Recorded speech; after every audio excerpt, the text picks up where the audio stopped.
ansioso. Un poco ansioso, sí, a ver qué. Vamos a... Yo siempre digo lo mismo, porque ellos se conectan después en las redes y preguntan a ver si quiénes somos. Entonces es una presentación de quiénes somos y la tapa. Y vamos a contarles qué hacemos, porque les voy a contar quién sos. Y también hacemos una pequeña introducción para las redes, para que la gente que lo ve después, porque si no dicen estos dos locos, ¿quiénes son? Entonces estamos acá con la Meli, recién vacunada, la Lili, ya vacunada con las 2 dosis. No, una dosis. Una sola dosis. Y está Tati con nosotros. Estamos esperando que se conecte. Sí, la vamos de a poquitito, porque se van conectando a poquitito. Entonces, bueno, ya vamos Bueno, y así que sos de Chile. Yo nací en Chile, sí. Bueno. Casi 15 años llevo en la República Argentina. Yo tengo como gran afecto por Chile, en lo personal, y tengo grandes amigos. Uno de los grandes amigos que tengo, los dos grandes amigos son chilenos. Uno vino a los 8 años a la Argentina y ya él se siente argentino porque el chileno vive en Buenos Aires, en La Cera.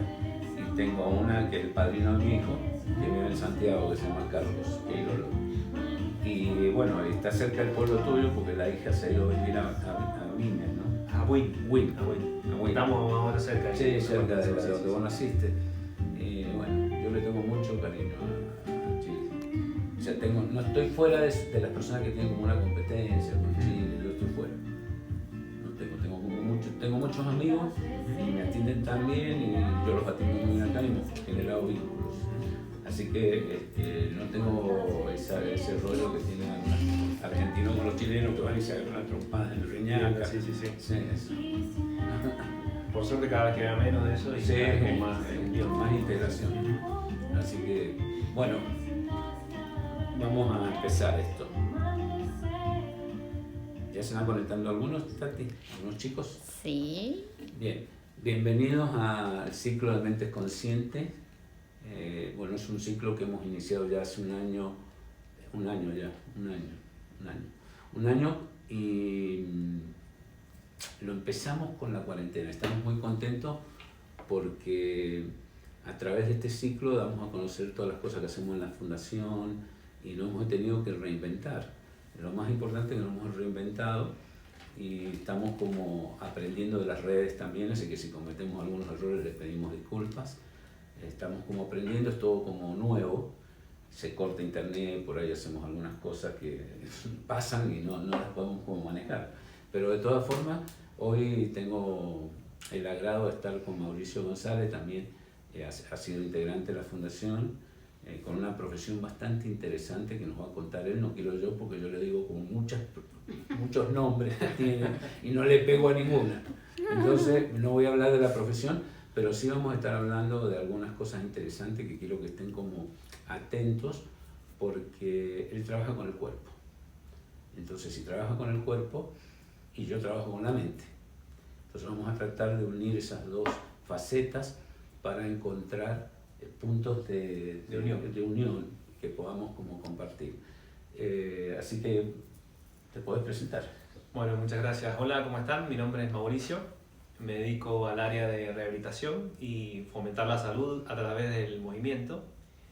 Yo empecé con la fundación, tomé el inicial del año 2017, el último del 2017. Diciembre.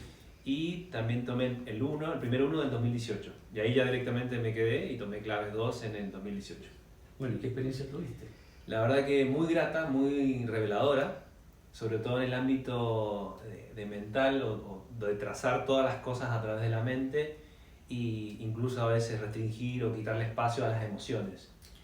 Razonarlas. Yo en su momento, más que ahora, digamos, intentaba como razonar todo o incorporar el mundo a través de la razón.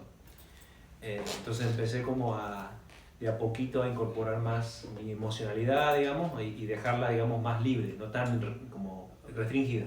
Sí, como que uno evita conectarse con las emociones Claro, y te ibas a la mente. Claro, me iba a la mente, entonces lo llevaba al campo de la razón e incluso le quitaba como interés o poder a la emoción misma. Claro, bueno, a mí no eres el único. A veces maduramos de una forma en la parte mental y en la parte emocional maduramos de otra forma. O sea, podés tener, por darle un número, 1000 en la parte mental y en las emociones 200. Entonces, claro, cuando uno se va a las emociones, un equilibrio.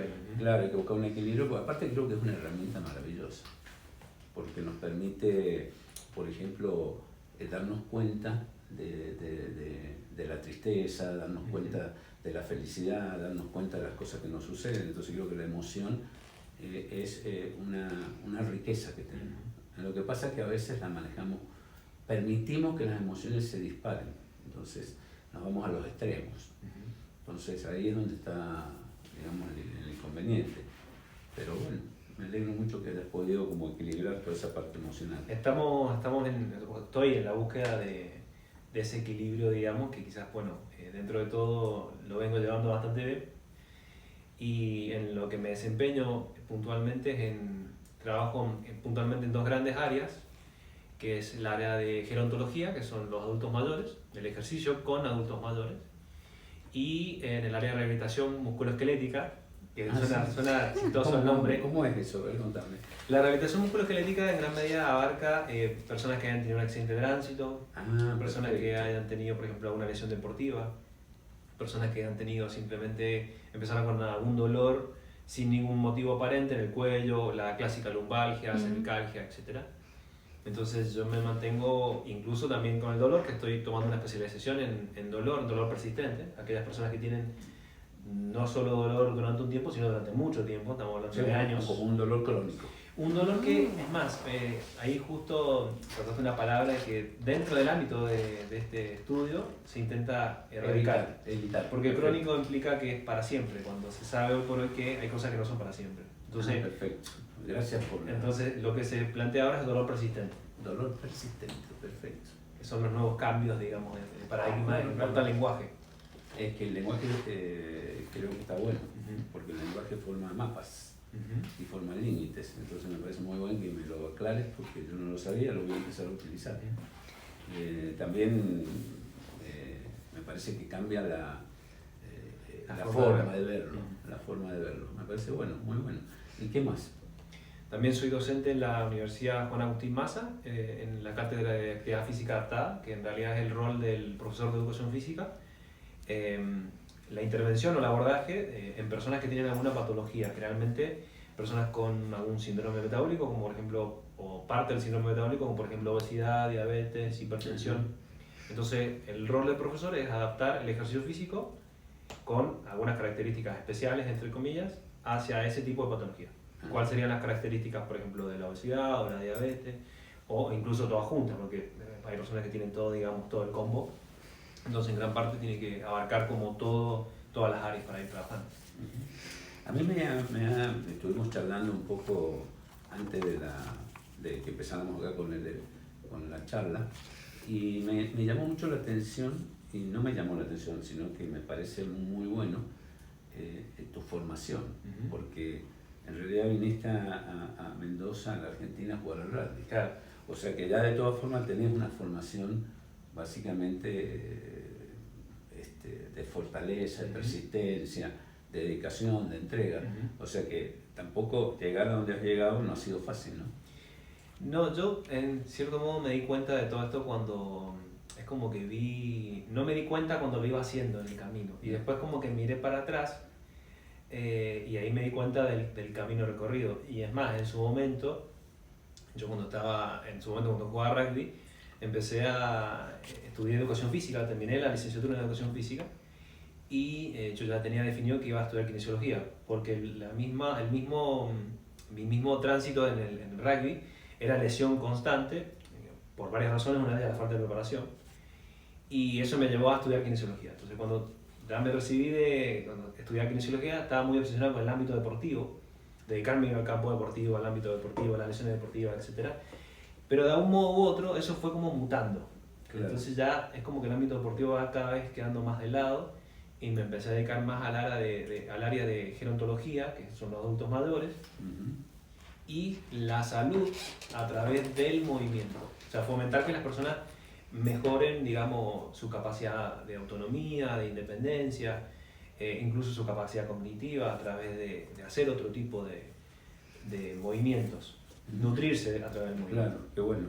Y cuando vas estás en contacto con las personas adultas, que esto me interesa mucho, estás con personas adultas, en tu experiencia, en el trato con ellas,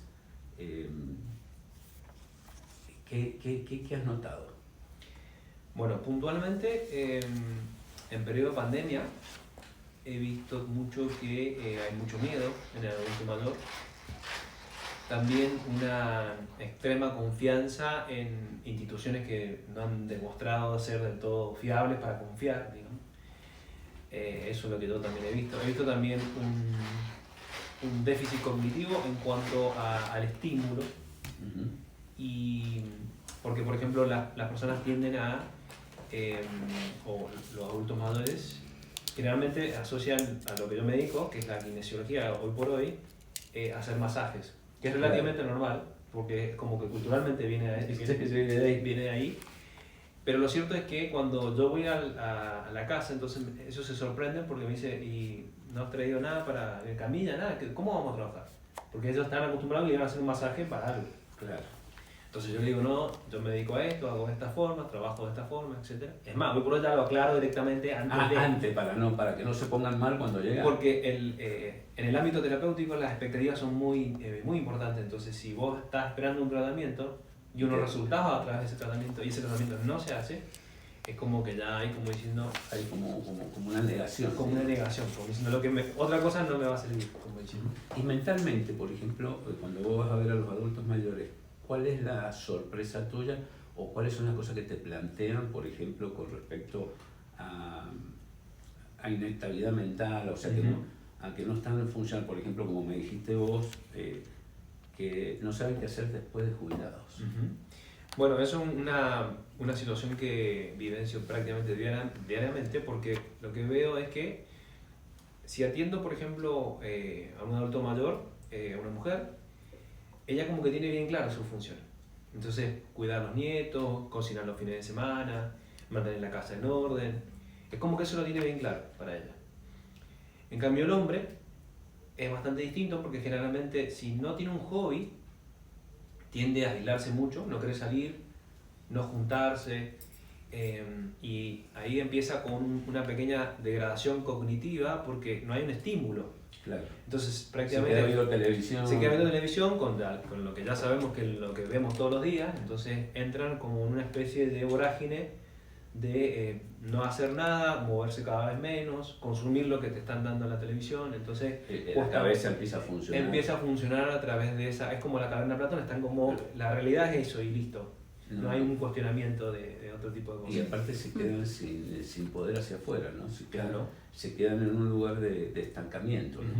Vos sabés que, bueno, yo le llamo eso, como sabés, no tener sentido de la vida. Yo creo que es importante encontrar un sentido, un propósito. Fíjate, las mujeres lo han encontrado, pues sigue siendo la familia. El cuidar de la familia en todas las actividades le da una longevidad que no le da a los hombres. En eso lo evidencio bastante porque, por ejemplo, las mujeres, las pacientes adultas, mujeres, digamos, me preguntan si estoy casado, si tengo hijos. Es como que son las primeras preguntas que me hacen. Entonces es como que va siempre orientado a eso. En cambio el hombre me pregunta en qué trabajo, cuántas horas trabajo al día. Entonces me preguntan cómo es. Esas preguntas van muy orientadas como a producir. ¿Qué estás produciendo? Sí, claro. ¿Y qué estás dejando? Y del otro lado, el lado femenino, me preguntan más si ya estoy como armado, digamos, o ya senté cabeza, como se dice. Claro. Y si tenés una familia donde ellas se mueven, digamos, y le da el sentido de vida. Bueno, yo creo que es muy importante tener un propósito, un sentido de vida. Hace muchos años, cuando yo leía El hombre en busca del sentido, que es un libro de Viktor Frankl, y que este fin de semana justamente estuvimos tocando el tema, una de las cosas de la logoterapia que descubrió Viktor Frankl es el hecho de que él se dio cuenta en los campos de concentración donde vivía con los nazis que los que estaban presos, los judíos que estaban presos, los que perdían el sentido morían. Y entonces los que encontraron un sentido empezaron a vivir. Entonces él cuenta que uno de los sentidos que tenía él era darle de comer. Le daba papa, le daba un montón de cosas, y eso, y una visión de lo que iba a hacer cuando salía de los campos de concentración. Entonces una visión grande que le daba, le hacía sostener el proceso de los nazis, los experimentos más allá de los procesos mentales y del aguante de la parte emocional. Entonces pudo darse cuenta que tenía como un foco, y de ahí creó la logoterapia, porque dice que cuando el hombre tiene un sentido, una dirección, bueno, detiene el reloj biológico, alarga el proceso de la juventud, tiene otra formación. Lo mismo lo dice Chopra en los libros que él escribe también, el tener un sentido. Yo creo que, y fíjate vos que en el cuerpo está dado eso del sentido, porque cuando una célula deja el navío celular, cuando una célula deja de funcionar, inmediatamente empieza a morir. No tiene funciones. Entonces yo creo que hay que tener funciones, y me gusta esto que vos estás contando, porque podemos como decirle a las personas que empiecen a buscar sentido, porque si no, jubilarte es la muerte lenta. Es una muerte lenta si no le encontramos un sentido, ¿no? Qué ironía que justo la palabra jubilarse viene de júbilo, si no me equivoco, ¿no? Sí, pero no es júbilo. Me parece que hay que replantearse el concepto. Sí, yo creo que es otra cosa. Y no sos la única persona que yo ahora estoy recordando, personas que estaban tomando los seminarios, que ellos sepan, y si soy jubilado no sé qué hacer. Y estaban buscando, me acuerdo de un señor que estaba, pero no recuerdo el nombre, pero me acuerdo que su problema hasta más le generó problemas en la familia, empiezan las separaciones a esa edad, entonces... muchas peleas en las parejas. Claro, ¿pregunta? Sí. Bueno, ¿están algunos chicos? ¿Te cuento quiénes están conectados primero? Dale. Sí. Bueno, la primera que se conectó es la mamá, Sofía Castillo. Está Daniel Ríos también, Pablo Romero, Pablo Rivero, Ana María Sesto, Carolina Calleja, Tamara Cortés. Lola. Tamara, la próxima semana tenemos a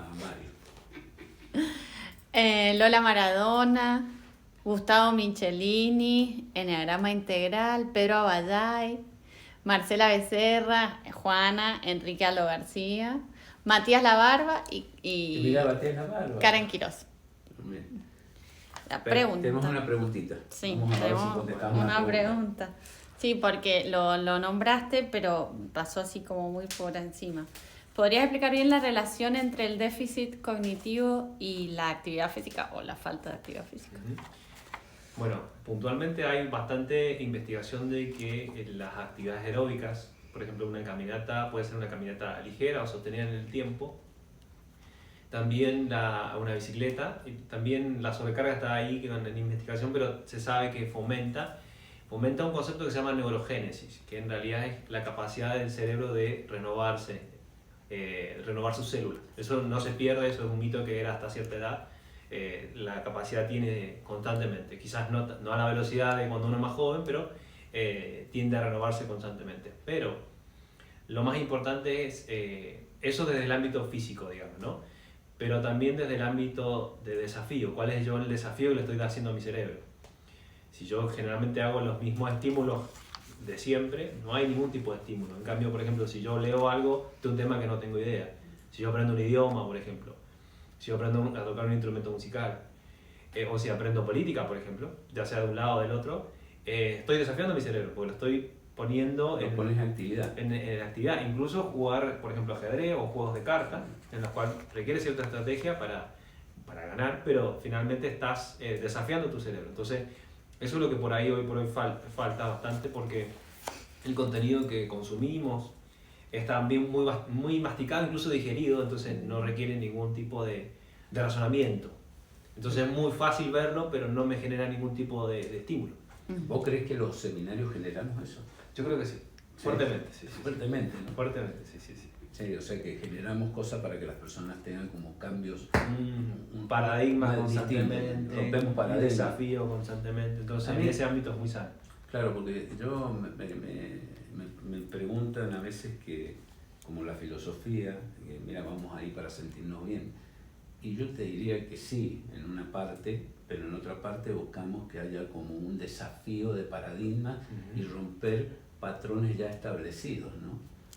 Porque uno hace como un vicio en el patrón establecido, y cuando te cambian el patrón establecido, vos podés tener una visión totalmente mucho más amplia, más global, y te puede servir muchísimo para la comprensión de muchas de las situaciones que nos encontramos, ¿no? Parte de mi trabajo conlleva de manera como autodidacta mucho en neurociencias, porque Claro. tiene relación directa con la parte del ejercicio físico. Claro. Pero más allá de hacer un ejercicio físico, es más importante que la persona tome conciencia de que debe hacerlo y los beneficios que trae. Y interesantemente a nuestro cerebro le gusta mucho estar cómodo, buscar la comodidad. Sí, totalmente. Entonces cuando nosotros que lo queremos desafiar, incluso cambiar un hábito, por eso nos cuesta tanto, porque nuestro cerebro está ahí arraigado de lo que ya hizo y ya sabe, entonces no me traiga sorpresa porque no las voy a tomar bien. Bueno, vos sabés que la zona de comodidad, vamos a hacer una pregunta, la zona de comodidad del cerebro, el cerebro maneja muy bien eso, y aparte maneja historia. Claro. Maneja historia y compara, pero compara con lo viejo, entonces repite. La mente es muy complicada, o sea, si uno la deja funcionar sola, bueno, así se generan los hábitos y un montón de cosas, ¿no? ¿Cuál es la pregunta, Tatina? Tengo otra pregunta. ¿Qué le pasa al cuerpo de un adulto mayor cuando deja de moverse, pero no por voluntad, ¿sí? Sino porque ya no puede moverse? Bueno, ahí surge como digamos, la dicotomía que es primero el huevo o la gallina. Entonces, si se plantea si la persona dejó de moverse porque nunca se movió, o de la noche a la mañana hubo un proceso que directamente empezó a moverse cada vez menos. Generalmente lo que ocurre es que cuando la persona se va moviendo menos, en gran parte porque tiene miedo a moverse. Y eso se llama, lo que se ocurre es que hay mucho mito alrededor del movimiento y hay una tendencia a generar fragilidad. Ajá. Entonces, esto tiene todo un interés, digamos, macabro para que la persona se quede quieta y no se mueva y pierde la confianza en su cuerpo. Porque ya le da miedo, por ejemplo, caminar, le da miedo... correr, olvídate. Entonces, ya cada vez empieza en un proceso de degradación o a moverse menos, cada vez más. Y hay una frase que resume gran parte de lo que estoy diciendo, que mientras menos te muevas, menos te vas a mover.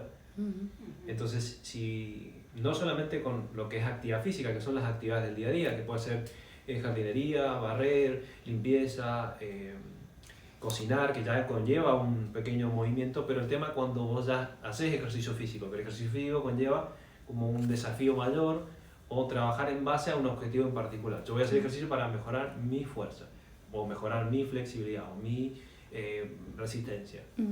Entonces, en gran parte, si uno, al igual que el cerebro, si uno desafía su cuerpo, el cuerpo se va a adaptar. Y si se adapta, cada vez las actividades la van a resultar mucho más fácil. Ahí, comparativamente, por ejemplo, si yo levanto algo del piso, por ejemplo, yo después puedo levantar a mi nieto con más facilidad, por ejemplo, porque ya estoy acostumbrado a eso, tengo más fuerza de eso. Claro. Perfecto. Y eso en personas, por ejemplo, que están postradas, con estimulación, ¿se puede mejorar? ¿Se puede paliar un poco? En un estado de postración es distinto, porque ahí habría que ver cuál es el caso de estado de postración. Por ejemplo, si el paciente tiene alguna afección neurológica, en el cual pareciera ser que su cerebro de algún modo se desconectó de su cuerpo. Alzheimer, por ejemplo. Sí, pero el Alzheimer es relativamente distinto porque ya es algo como más, por decirlo así, más mental, que el físico sigue funcionando, por decirlo así. En el Parkinson inclusive también, pero quizás no funciona de la misma forma, pero sí el ejercicio físico retrasa el desarrollo de la enfermedad o también puede paliar algunos efectos, por ejemplo la rigidez o que la persona se sienta más débil. Pero en un estado de postración es distinto. Lo que sí se trabaja con un paciente postrado, por ejemplo, es la movilidad, o sea que el terapeuta lo moviliza, ya que el músculo está recibiendo un estímulo de acortamiento, digamos, de contracción, y Entonces, lo que está haciendo el músculo está enviando una señal al cerebro para que el cerebro mantenga como que el músculo está diciendo, estamos bien, No está seguimos en quieto. movimiento. O sea que tendríamos que estar, no digo los postrados, sino el adulto mayor tendría que tener menos movimiento mental, más movimiento cuerpo. Yo creo que Menos mente, más cuerpo. quizás, claro, pero también Porque si no piensan todo el día. si están muy pensantes, digamos, Claro. por ahí pueden entrar como en ideas como que no son las correctas o que se sienten cada vez más frágiles. Exactamente. Entonces hay que empezar a mover y mejorar la fuerza, que es muy importante en el adulto mayor, en todos en general, pero en el adulto mayor es mucho más importante. Yo creo que tiene que estar como... Me has dejado como... Será porque yo soy adulto mayor también. Me ha dejado como pensando, porque yo, conmigo que no cuenten. Yo, jubilarme, ni cuenten conmigo. No voy a quedar yo esperando en mi casa acá, me pone como una sensación de angustia, me produce. Yo estoy en movimiento, yo todas las mañanas a las 5 de la mañana y partimos. Y el día arranca, ¿cierto, Tati? Sí, es verdad. Y arranca y hay actividad y bueno. Pero no había pensado, o sea, ya sabía, pero vos me has traído cuenta de muchas personas que conozco que están con problemas, yo creo que de cuerpo, como una vejez prematura. O sea, hasta más gente que tiene la edad más chico que yo, como una vejez muy prematura. Entonces, que se nota en el físico. Y hay otros que se denota como vida, que nace de adentro y están como activos y están contentos en los hobbies que ellos tienen, o juegan al golf, o tienen alguna motivación, o viajan, o encuentran respuestas de satisfacción o de dirección de vida, ¿no? Claro, en gran parte yo lo que intento buscar es que la persona se mantenga en actividad general, que busque, o sea, ver qué es lo que le gusta y fomentarlo, digamos, diciendo que bien o ayudar, complementar el tratamiento. Yo les dejo vía libre para que me escriban, mis pacientes. Bueno. Entonces, en gran parte compartimos cosas, fotos y cosas, entonces me parece muy saludable para los dos, digamos, de mantener, digamos, ese vínculo nutrido. Nutrido, y los vas motivando para que después ellos puedan hacerlo solos. Claro, porque claro. la idea es que enseñarles a pescar. Claro, sí. Entonces está bueno el apoyo al principio. Bueno, yo creo que hay que buscar un propósito. Yo creo que el propósito es servir. Entonces, si uno encuentra cómo servir a los demás, a la comunidad, cómo servir al entorno, cómo servir a los nietos, cómo servir a todo lo que sea la vida, bueno, uno genera un placer y una satisfacción mucho más grande, ¿no?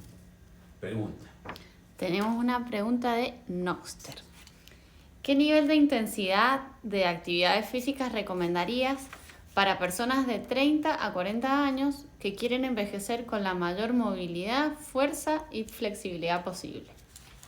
Bueno, cuando uno habla de intensidad, siempre la respuesta tiene que ser más individualizada, digamos, ¿no? Porque las necesidades son individuales en cuanto al ejercicio físico. Y generalmente cuando hay un declive por cada década de vida, más el hombre, hay una disminución de la testosterona, entonces puede haber una pérdida de fuerza en el medio. Lo ideal también sería que la persona se mantenga, primero que ver qué es lo que quiere hacer. O sea, si la persona quiere correr una maratón, el entrenamiento será orientado hacia ese objetivo. Si la persona simplemente quiere mejorar su fuerza o su composición corporal, que es la traducción sería mejorar la masa muscular y disminuir la grasa, el tejido graso, debería entrenar para ese tipo de objetivo. En general, hablar de intensidad es a nivel general, es muy difícil, digamos, dar una consigna como clara a la población en general. Claro, porque es particular. lo que, por ejemplo, para una persona levantar 1 kilo puede ser un desafío, para otra persona no significa ningún tipo de estímulo. Y para una persona es intensidad leve y para otro es muy alta. Y estamos hablando del mismo concepto. Pero yo recomiendo que, por ejemplo, como a grandes rasgos o a nivel general, podría decir que lo importante es que la persona aumente su masa muscular. No necesariamente tiene que ser un gorila, por decirlo así, pero sí que mejore su masa muscular y también que mejore su fuerza. Está bastante demostrado que una persona más fuerte es más estable. Una persona que es fuerte se cae menos. Una persona que es más fuerte hace las actividades de la vida a día sin ningún tipo de, o disminuye el riesgo de lesión. Que vos fuiste a buscar una maceta o un tronco y te quedaste duro de la espalda. Si una persona es más fuerte, tiene la espalda más fuerte, tiene menos riesgo de que eso pase. Entonces, la fuerza es una capacidad que se puede entrenar, se puede mejorar en cualquier etapa de la vida. Y es prácticamente necesario que los adultos mayores hagan fuerza. Y si queremos preservar la fuerza, tenemos que entrenarla. No hay forma de no va a venir de afuera. No, por osmosis no. No. Y decime una cosa, ¿vos considerás en tu profesión, en lo que has aprendido, que lesiones que no sean por fuerza, sino que lesiones que sean básicamente en el cuerpo, estén producidos por procesos mentales también? En gran parte sí. Lo que hablamos de... Psicosomáticos, digamos. Sí, por ahí quizás, no con esos nombres, pero lo que sí se sabe es que para que ocurra dolor en cualquier parte del cuerpo, hay varios factores que se conjugan entre sí. Esos factores son físicos, son mentales, son psicológicos, son sociales. Entonces, una persona que le duele la espalda no es lo mismo, por ejemplo, hay un ejemplo muy interesante, no es lo mismo que un futbolista se corte el dedo a que un violinista se corte el dedo, o un guitarrista. Totalmente. El concepto es el mismo, los dos se han cortado el dedo, pero uno sufre el dolor de una manera totalmente distinta al otro. Totalmente. Entonces, claramente hay como una especie de bombardeo mental, porque cuando nos duele algo, lo que buscamos es respuesta. Es decir, ¿por qué me duele? O sea que una persona que estábamos hablando, yo estoy con los adultos mayores, no sé por qué, con los adultos mayores, puede ser que al estar quieto, al no tener significado de vida, al estar aburrido, al estar tratando de complementar el entorno familiar, pero estando viviendo una situación particular que ni siquiera la quiere comentar porque siente como una pérdida de su parte viril, digamos, de su parte de uso, puede estar generando un bombardeo hacia el cuerpo bastante importante. Primero que no está comunicando lo que está pasando, o primero porque no se siente, digamos, que va a tener una red de apoyo para que lo apoyen a él, o van a subestimar lo que tiene, como dicen, ¿qué te duele? Ah, si ya estás viejo. Y aparte quiere demostrar que es fuerte, duro todavía. En gran parte quiere demostrar, digamos, su autonomía, su funcionalidad, y entonces ahí entramos como en un juego que termina siendo bastante nefasto para la persona, porque se está como a él mismo, digamos, no está solucionando el proceso. Y entonces, cuando no sabemos algo, en este caso en el dolor, uno se hace como idea, me duele por el disco, me duele porque ya estoy viejo, me duele porque esto, entonces se empieza a hacer ideas. Sí, esto es de la vejez, claro. Es de la edad, es de la edad. Uno dice, no, ya estamos viejos, es de la edad. Por eso, entonces hay como una especie como de, diciendo ya está, es por esto. Entonces no hay una búsqueda del proceso o buscar la solución, es como que ya está, vivo con eso y... Claro, y aparte viste que van como haciendo gratificaciones sustitutivas, entonces hay muchísimo alcohol y muchísima comida. Entonces el cuerpo se va como hinchando. Va buscando, claro, formas de canalizar ese proceso. Ese proceso de angustia, ¿no? Bien, pregunta. Tenemos una pregunta de Pablo Romero. ¿Qué tan efectiva es la creatina para mejoras físicas? ¿Y qué es la creatina? Porque acá no sabemos. Bueno, la creatina es un suplemento, Sí, al igual que por ejemplo, nombrar. Por ejemplo, como la proteína, por ejemplo, la proteína puede venir de distintos orígenes, pero generalmente la que más se conoce es el suero de leche, que no es otra cosa que proteína. Y la creatina generalmente ya entramos en la área de suplementación, es bastante efectiva, prácticamente no tiene ningún tipo de contraindicación, puede tomar cualquier persona. Y se ha visto que mejora prácticamente la capacidad de hacer fuerza, entre otros. Es como que ayuda, es como dice la palabra, un suplemento. Es como que ayuda a que podamos realizar más fuerza, nos recuperamos más rápido. Generalmente, por ejemplo, la creatina, lo que es a nivel científico, la creatina no es otra cosa que un componente que nosotros también tenemos creatina. Claro. Cuando comemos un bife, por ejemplo, o carne, la carne yo estoy comiendo creatina también. Entonces, obviamente no es las mismas dosis que suplementarme con creatina. Claro. Puede ser 1 gramo, 1,5 gramos por día. Pero generalmente se ha visto que responde bastante bien a las personas que quieren fortalecerse. Y es algo muy bueno, muy positivo. También apoya la testosterona, ¿no? ¿La testosterona en qué sentido? No, la creatina. Ayuda, por ejemplo, lo que pasa es que puede llegar a ayudar en algunos casos, pero había que ver como muy puntual. Pero es como que la testosterona tiene como otras funciones y la creatina como que ayuda a que eso se vaya como los dos de la mano. Ajá, perfecto. Pero la testosterona entramos en un mundo hormonal que es como mucho más complejo. ¿Hay que consumirla con alguna dieta especial o algo en especial, o es consumirlo y ya está? Lo que generalmente viene en polvo, la creatina, o en pastillas, y las pastillas ya vienen, digamos, estipuladas por 1 gramo, que es la dosis relativamente común. Se toma por día. Se toma por día. Generalmente cuando uno habla de suplementos o algo así, siempre se antepone consulta a su médico. Pero lo cierto es que hay mucha investigación de la creatina, es libre acceso a la investigación, y en gran parte no hay ningún tipo de contraindicación, excepto en algunos casos puntuales, pero son pacientes muy puntuales, con falla renal o con alguna problemática hepática, pero no es el caso de la mayoría de la Pero población. es Se para puede cuando tomar, estás entrenando. se puede tomar No, con no, agua, todos los días. se puede tomar con agua, se puede tomar, por ejemplo, generalmente si vos estás entrenando vas a vivenciar o evidenciar también en carne propia los beneficios. Yo recomiendo siempre antes que las personas entrenen y después, quizás en los 2 meses después, Tomen vean creatina. si pueden suplementarse con algo o si es necesario. Preguntan si para los vegetarianos, ¿qué suplemento recomendás? Bueno, ahí entramos en un mundo que por ahí no es el mío. Lo que sí he visto que en gran parte de los vegetarianos hay quizás alguna falta en la parte de, si no me equivoco, vitamina B12 y también en el hierro en general. Entonces yo creo que eso puede llegar a ser una suplementación correcta, pero para no hablar por el aire, yo recomiendo siempre que vayan a un médico, ya sea un deportólogo que se dedica al ámbito físico o a un médico que sea vegetariano, porque la tienen bastante clara al respecto y saben qué es lo que hace falta o cómo complementar un poco su entrenamiento o su digamos, lo que hacen en el día a día. Ajá. Lógico. Pregunta. Sigamos con la pregunta. Tienen sigamos. muchas preguntas los chicos. Está bien si para eso hacemos este tipo de charlas. Pregunta Pedro Vallay. ¿La constante eyaculación acelera el envejecimiento en el cuerpo? Es interesante la pregunta, pero lo que se sabe, y esto es como muy... Pareciera ser que uno tiene, esto es como muy, ya desde el ámbito evolutivo, lo que se sabe es que uno tiene cierta cantidad de respiraciones por minuto, de por vida. Esto es lo que yo escuchaba hace poco y que te lo estoy como manejando la idea. Como que en toda tu vida tenés cierto número de respiraciones. Pareciera ser que sí, no quiero hablar tan, digamos, tan superficialmente, pero lo que se sabe es que cuando uno... El ejercicio físico es una forma de aumentar la frecuencia respiratoria, pero lo interesante es que uno mejora a través de eso, entonces después respira menos y eso alarga la vida. O sea, si respiras menos, vivís más. Si respiras mucho, vivís menos. Eso es lo que se sabe a nivel de longevidad, a través de la longevidad.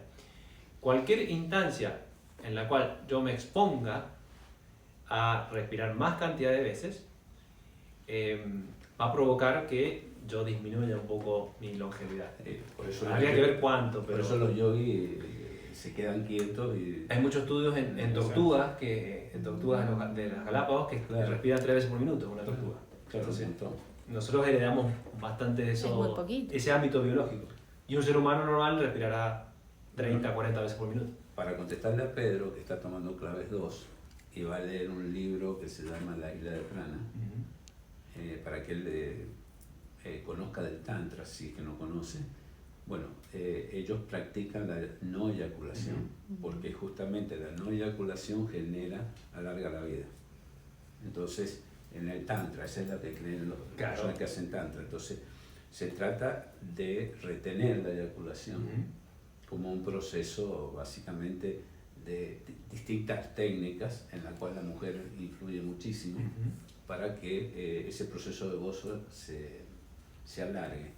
Entonces ahí cuando yo escribí el libro La Isla de Prana, bueno, tocamos ese tema como un punto de aprendizaje desde una parte del tantra espiritual, que podemos llamarlo, tantra blanco, que se le llama, para que elevar también el nivel de conciencia y encontrar una forma de autoconocimiento a través de la retención de la eyaculación y a través del sexo desde un punto... Desde otra óptica y de otra práctica.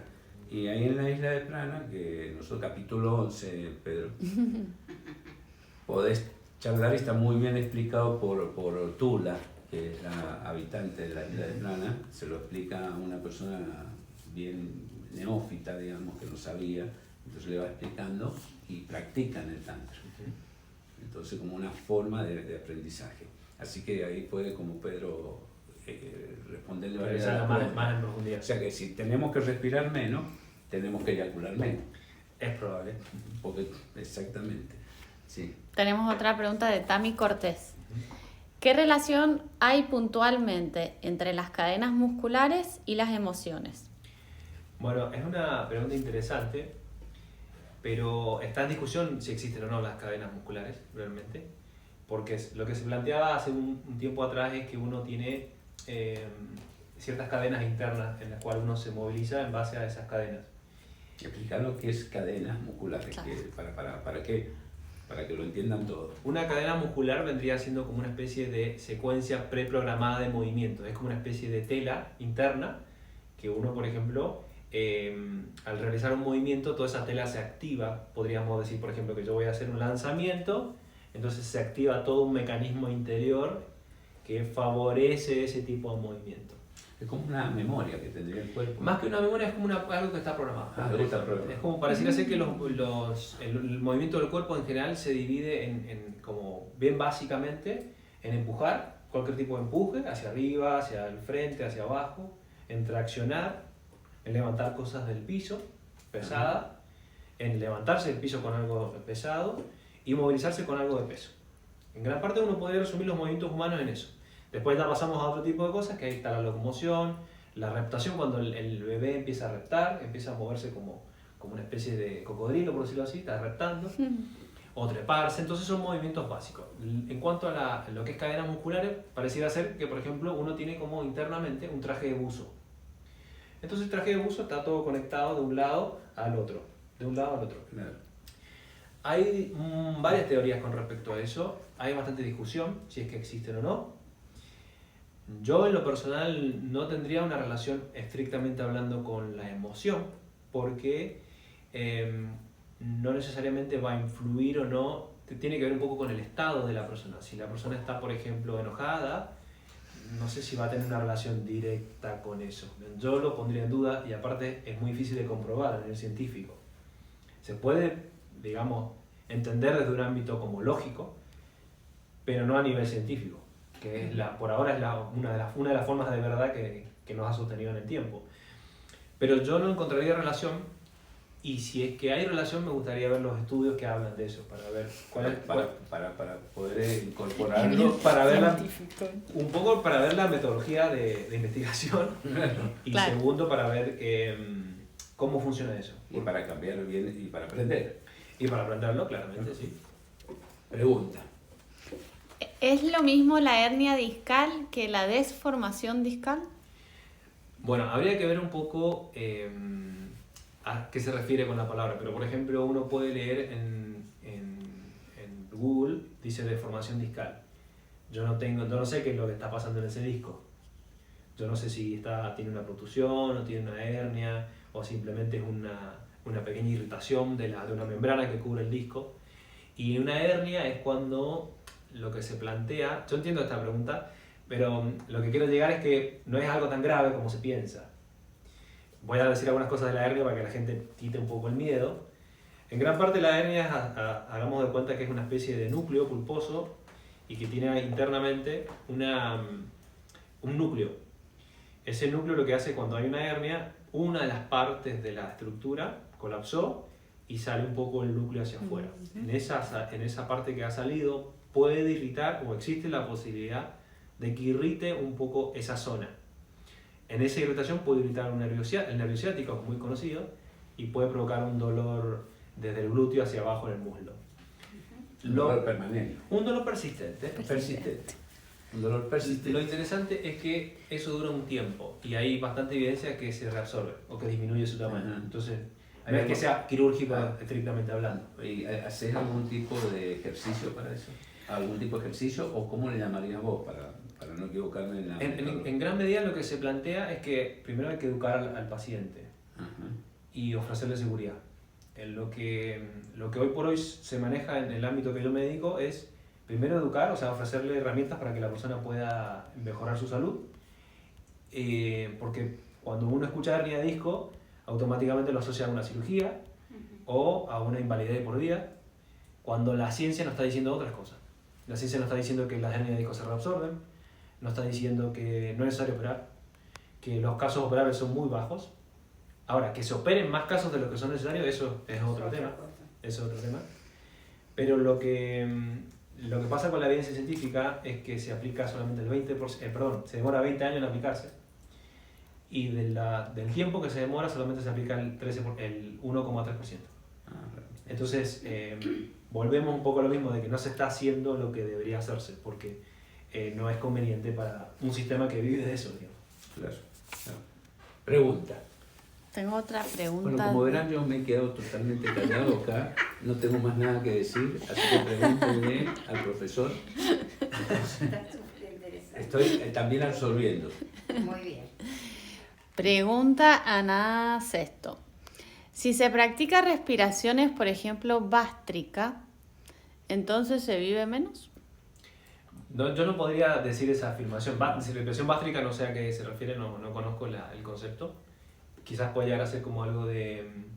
Me parece que no estoy seguro, pero son un tipo de respiración que se usan en yoga, que empiezan como a hiperventilarse, me parece que va por ahí. No podría asegurarlo, honestamente, no me siento como en condiciones de responder esa pregunta. Tampoco decir que uno por respirar más vive menos, es una teoría y es algo que se está mirando. Tiene bastante lógica porque uno cuando respira se oxida. Si respira más veces, se oxida más. Entonces en gran parte podría traer una respuesta, pero no es algo muy certero. Muy bien. Ya estamos en 45 minutos. ¿Se fue corto? Volando. Volando. Hicimos 45 minutos, chicos. Bueno, espero que esto Mauricio haya aportado, que creo que ha aportado un montón. Ha aportado un montón. Por las preguntas me doy cuenta. Hay más preguntas. Vamos a seguir aceptando preguntas. Es mía la pregunta. Bueno. Bueno. Si la salud fuera una mesa, Uh-huh. ¿cuáles serían las patas de la salud? Interesante. Yo no solo pondría patas, sino que también pondría un entorno y pondría cosas arriba, Ok. hablando de salud.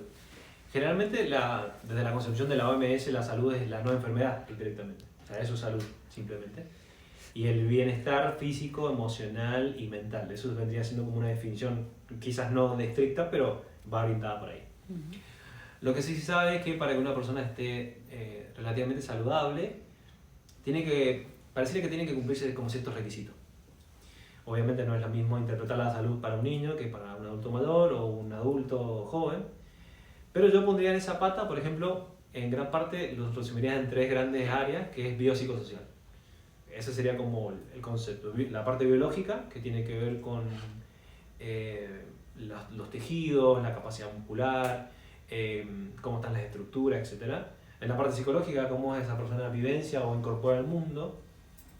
Y en la parte social, no solo están los vínculos, que es la familia, amigos, etc., sino que también todo lo que es la parte de trabajo y como desarrollo de la persona.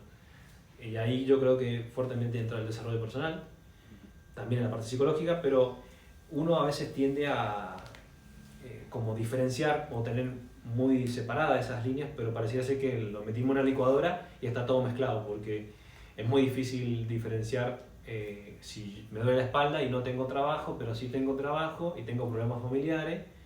Entonces, ¿cómo yo logro, y no tengo nada en la espalda mal, pero tengo ¿Cómo está eso? Unido en la está mente. todo muy unido, entonces es muy difícil digamos, de sacar uno o separar uno del otro. Yo resumiría mucho en esa palabra, biopsicosocial, y en gran parte lo pondría todo mezclado y buscar la mejor forma de no solo de mantenerme saludable a nivel de vínculos, sino que también a nivel de salud, de alimentos, de ejercicio físico. Haría ese enfoque, más que nada. Buenísimo. Bueno, nos vamos a despedir, pero quiero dejar algunas palabras con respecto a los adultos mayores, que me he enfocado mucho en la charla en eso, Primero, principalmente, porque recomendaría un libro de Deepak Chopra que se llama... Cuerpo sin edad, mente sin tiempo. Gracias. Tranquila. Cuerpo sin edad, mente sin edades, cuerpo sin tiempo. ¿Por qué? Porque yo creo que hay que hacer un gran trabajo en los que se llaman paradigmas, creencias, limitaciones, límites. La jubilación es un límite. Es un límite que significa descarte. Entonces las personas mayores se sienten descartadas y sacadas de la sociedad, y la sociedad funciona para eso. Funciona porque te pone edades para que te retires. Y eso me parece muy nocivo y muy insano. Entonces hay que trabajar mucho en la cabeza de uno, más allá de todo lo que Mauricio ha aconsejado físicamente, para empezar a encontrar un sentido a la vida, un propósito, algo que te haga darle un valor a tu actividad y que estás haciendo algo que sea beneficioso para cada uno individualmente como para la sociedad, o sea que no sos descartable. Que la sociedad quiera descartar para generar trabajos para otras personas más jóvenes no significa que yo voy a aceptar eso. Entonces también hay que vivir sin límites, nada de la tercera edad, nada de que yo soy jubilado y que yo ahora tengo que caminar de una forma, vestirme de una forma. No acepto nada de esos límites porque yo tengo la edad que yo quiero tener y yo adentro soy joven. Entonces, como no acepto esos límites, vivo de una forma diferente. Yo aconsejo a las personas que vivan de una forma diferente y que encuentren significado para la vida, que tengan un propósito, y servir es uno de los propósitos más nobles y que aplicamos en la juventud. ¿Por qué no lo vamos a aplicar en la tercera edad? Y te da longevidad, te da vida, te da un sentido para hacer gimnasia, le da fuerza para eso, para trabajar acá con Mauricio y trabajar de una serie de formas totalmente distintas. Meditar, encontrar momentos de encuentro con lo que uno quiere hacer de su vida. Entonces me parece muy bueno que rompamos las creencias, los límites, las creencias sociales que nos han impuesto.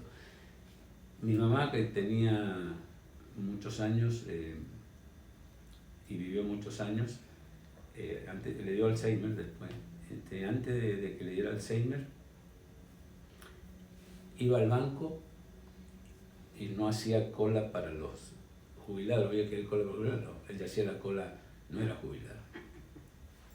Entonces hacía la cola que le correspondía porque no quería ningún beneficio que potenciara el hecho del descarte. No estamos descartados. Y cada vez que voy a sacar el carnet de conductor, veo cómo nos tratan como descartados. Nos ponen aparte, nos hacen un montón de cosas. Entonces yo no estoy de acuerdo con eso. No creo que sea un beneficio. Y tampoco que esto de que te dicen vamos a cuidar a los abuelos. No me cuiden. No me limiten. Denme herramientas como sos vos para yo generar cosas y no estar limitado y entregado. Así que este es un mensaje mío desde mi lugar, me lo doy yo mismo a mí mismo. Si te sirve, tómalo. Y bueno, y si no, ha sido un privilegio escucharnos a Mauricio, que nos ha educado. Estoy muy contento, me ha encantado tu parte académica, como lo explicás. Así que solo quiero darte gracias por estar acá. Hemos elegido bien. Espero que en mi casa te sientas como en tu casa y que la Fundación siga siendo un lugar de aporte, de amor, de entendimiento y fundamentalmente un lugar donde puedas reflexionar, encontrarte para salir al mundo a romper límites. Basta de límites. Así que muchas gracias. Bueno, muchas gracias. Un aplauso para mí.